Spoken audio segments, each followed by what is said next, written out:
Ուրեմն ընտրությունների արդյունքում արձանագրված երկու կարևոր փաստի հետ Նիկոլ Փաշինյանը որևէ կերպ չի ուզում հաշվի նստել եւ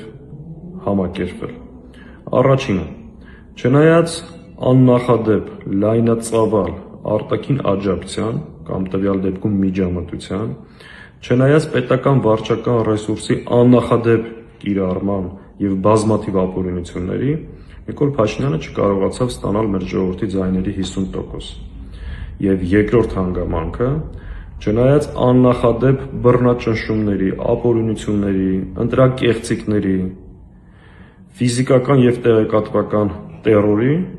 ընդդիմությունը կարողացավ առնվազն խորհրդարանական շեմը հաղթահարող ուժերը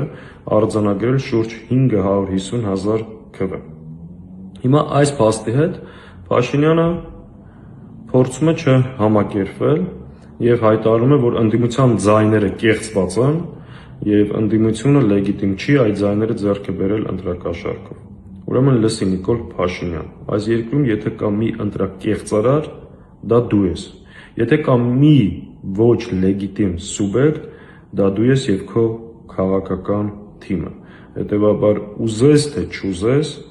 այս փաստի հետ հաշվի ես նստելու։ Իսկ ընդհանրապես սիրելի ժողովուրդ, այս ձեռագիրը նույն ձեռագիրն է, բան չի փոխվել իրենց մոտ։ Հանձնել Արցախը, ասել, որ նախկիններն են արել, կեղծել ընտրությունները, մեղքը բարդել ընդդիմության վրա։ Եվ այս ամեն ինչի իմաստը որն է, շարունակ խուսափել պատասխանատվությունից, շարունակ մեղքը բարդել այլոնց վրա, եւ ինչի է այս պահին նաեւ սա անում, այսինքն ինչու է SMS ուղարկել իր հանցագործ ռեժիմի այդ ոհմակին, որ բոլորը հայտարարեն, որ ընդդիմության ստացած քվեն կեղծված է, մի նպատակով, որպեսզի ապալեգիտիմացնի ընդդիմությանը եւ դրանից հետո այն բոլոր հանցագործությունները, բռնաճնշումները, ապօրինությունները ընդդիմության նկատմամբ ընդդիմադիր քաղաքական ուժերի եւ նրա ղեկավարների լինեն արդարացված,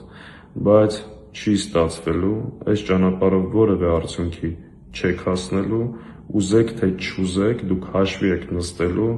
մեր ժողովրդի մեծամասնության կարծիքի հետ, իսկ մեծամասնությունը ձեր օգտին չի, առնվազն մեծամասնությունը ձեզ չի քվեարկել, եւ չնայած այդքան ճնշումների ու հանցագործությունների,